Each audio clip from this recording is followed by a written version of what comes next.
Evening friend, কেমন আছো সবাই? আশা করি খুব খুব ভালো আছো।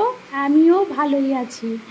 আজ বৃষ্টির দিনে তোমাদের সাথে একটা রেসিপি শেয়ার করতে এসেছি। আর রেসিপি মানে বুঝতেই পারছো কি, বৃষ্টির দিনে সবারই মন চায় পকোড়া খেতে, ভাজাভুজি খেতে। তাই আমি নিয়ে চলে এসেছি পেঁয়াজি পকোড়া।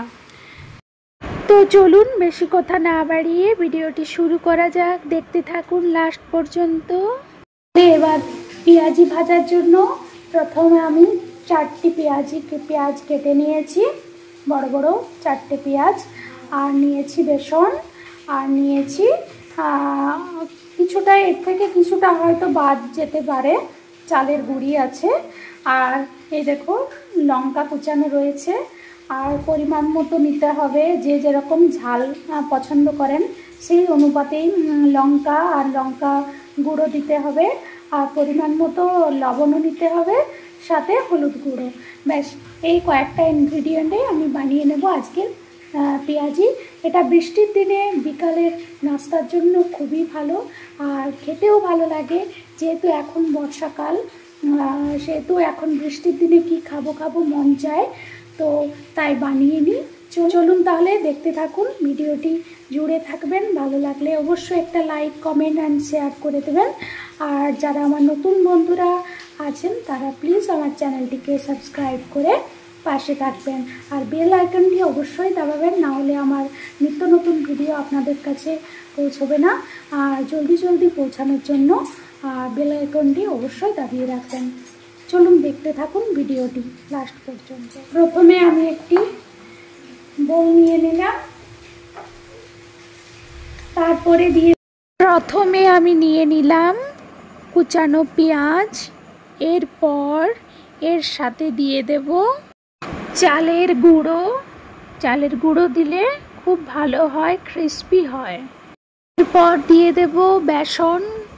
আর আমাদের পরিবারে যেরকম সদস্য সেই রকমই আমি বানাচ্ছি, পরিমাণ মতো প্রত্যেকটা জিনিস আপনারা আপনাদের পরিমাণ মতো নিয়ে নেবেন, যতটা প্রয়োজন।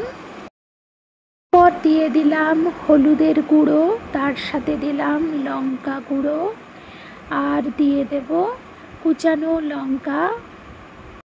এরপর দিয়ে দেব লবণ। ব্যাস সব কিছু দেওয়া হয়ে গেছে। এবার আমি হাতটি ভালো করে ধুয়ে হাতেই ভালো করে মাখবো।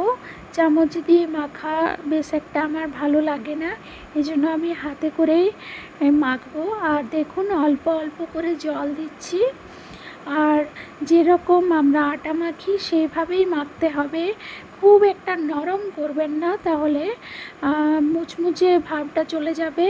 আর নরম হয়ে গেলে পকোড়া ভাজার খুব অসুবিধা, সেই জন্য খুব শক্ত হবে না, খুব নরমও হবে না। দেখুন কীরকম বানাচ্ছি, এরকম গোল গোল করে দেখবেন যে ঠিকঠাক মাখা হয়েছে কিনা। ভালোভাবে মাখা হয়ে গেছে। এভাবে 2 মিনিট ঢাকা দিয়ে রেখে দিলাম। এদিকে দেখুন আমি তেলটা ঢেলে গরম হতে দিয়েছি, আর ওখানে আমার রেস্টে রাখা ছিল 2 মিনিট। তো 2 মিনিট হয়ে গেছে, এবার পকোড়াটি ভেজে নিই।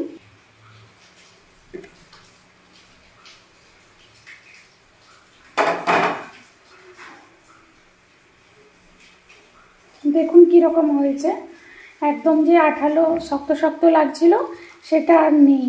পকোড়া যেরকম দরকার সেই রকমই হয়েছে। এবার আমি এটাতে শেপও দিতে পারবো, বা এরকমভাবেও ছাড়তে পারবো। তেলটি গরম হয়ে এসেছে, চেক করার জন্য আমি এই দেখুন কীরকম গরম হয়ে গেছে। তাহলে এবার আমি পকোড়াগুলো ভাজার জন্য তেলটা রেডি। এই দেখুন এইভাবে আমি পকোড়াটার শেপ দিতে পারি, এরকম গোল গোল করেও ছাড়তে পারি। আবার আপনি এরকমভাবেও বিনা শেপেও দিতে পারেন, জাস্ট এরকম করে দিয়ে দিলেন তাতেও হয়ে যাবে। আর চাল গুঁড়ি দেওয়ার জন্য পকোড়াটা মুচমুচে হবে।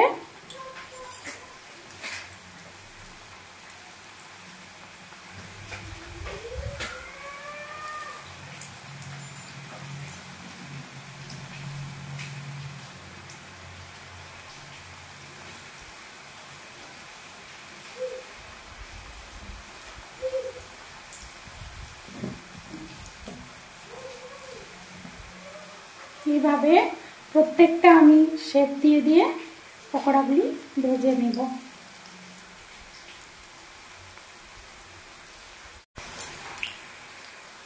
পাঁচটা উল্টে নেব। দেখুন কীরকমভাবে ভাজা হচ্ছে। আর কড়াইটা সবসময় গরম করেই ভাজতে হয়, না হলে নিচে লেগে যায়। দেখুন আমার পকোড়াগুলো কি সুন্দরভাবে উল্টে যাচ্ছে, কোনো লাগছে না কড়াইতে। আর এটাতে সোডাও দিতে পারেন, সোডা দিলে আরও হয়তো অনেকে দেয়, কিন্তু আমরা যেহেতু এটা বাড়িতে খাবো তো আমরা সোডা কেউ পছন্দ করি না খাওয়া, যার কারণে পকোড়াতেও আমরা দিই না।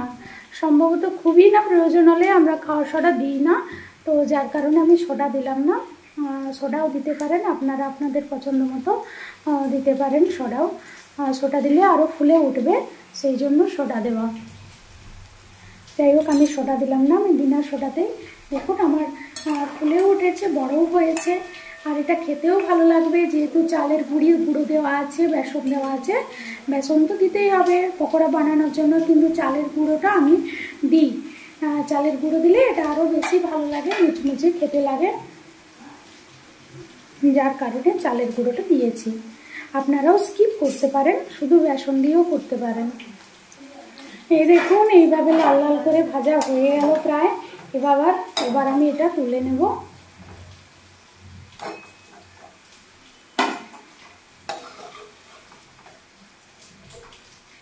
আর কম আঁচেই ভাজতে হবে, না হলে ভিতরে কাঁচা রয়ে যাবে আর উপরে লাল লাল দেখাবে। আমি যেহেতু কম আঁচে ভেজেছি তো ভাজাটা ভালো হয়েছে, এভাবেই ভাজবেন। আমি ওই একই রকমভাবে আবার ভেজে নেব, বাকি যে ডোটা আছে পকোড়া ভেজে নেব। আমরা পকোড়াই বলি, আবার অনেকে পেঁয়াজি বলে, তাই পেঁয়াজি একবার বলছি, একবার পকোড়া বলছি এভাবে। আর এগুলো গোল গোল করলাম না, আগেরগুলো একটু গোল আকৃতির করে ভাজলাম। এটা জলদি জলদি ভেজে নিই পুরোটা, শেপ দেওয়ার দরকার নেই, বিনা শেপেও করতে পারবেন, সেই একই লাগবে, খেতে তো একই লাগবে, কিন্তু দেখতে সুন্দরের জন্য আপনি শেপ দিতে পারেন। তাই আমি প্রথমেগুলো শেপ দিয়েছিলাম। আর বাইরে বৃষ্টির আওয়াজ নিশ্চয়ই পাচ্ছেন।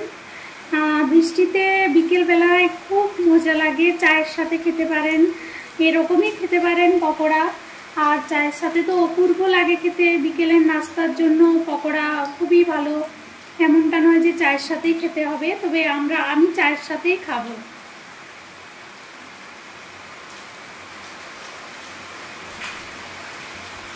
যেহেতু বৃষ্টি পড়ছে তাই ভালো লাগে পকোড়া খেতে, কিছু মন চায়, ভাজাভুজি খাবো, সেই জন্যেই বানানো আর কি। আর সাথে ভাবলাম আপনাদের সাথে শেয়ার করে নিই, সব কিছুই তো আপনাদের সাথে ভাগ করে নিই, এটাও ভাগ করে নিই।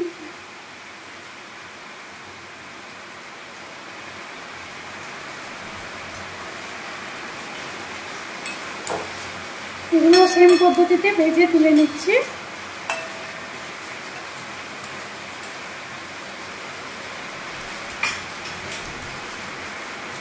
আমার বাকি পেঁয়াজিগুলো ভাজা কমপ্লিট, এবার আমি প্লেটে তুলে নিই।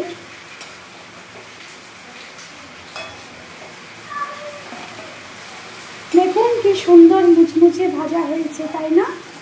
খেতে সত্যি আমি খেয়েও দেখলাম, অসাধারণ হয়েছে, খুবই ভালো।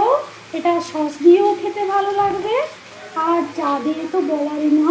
যারা চা পছন্দ করেন তাদের তো বলতে হবে না যে কী দিয়ে খাবেন, আর যারা চা পছন্দ করেন না তারা অবশ্যই সস দিয়ে ট্রাই করুন, খুবই ভালো লাগবে। চলুন ভিডিওটি তাহলে আমি এখানেই শেষ করছি। আমার পকোড়া ভাজা কমপ্লিট। আর ভালো লাগলে অবশ্যই চ্যানেলটিকে লাইক, কমেন্ট অ্যান্ড শেয়ার করবেন। আর ভালো থাকুন, সুস্থ থাকুন, সাবধানে থাকুন। চলুন টাটা, বাই বাই।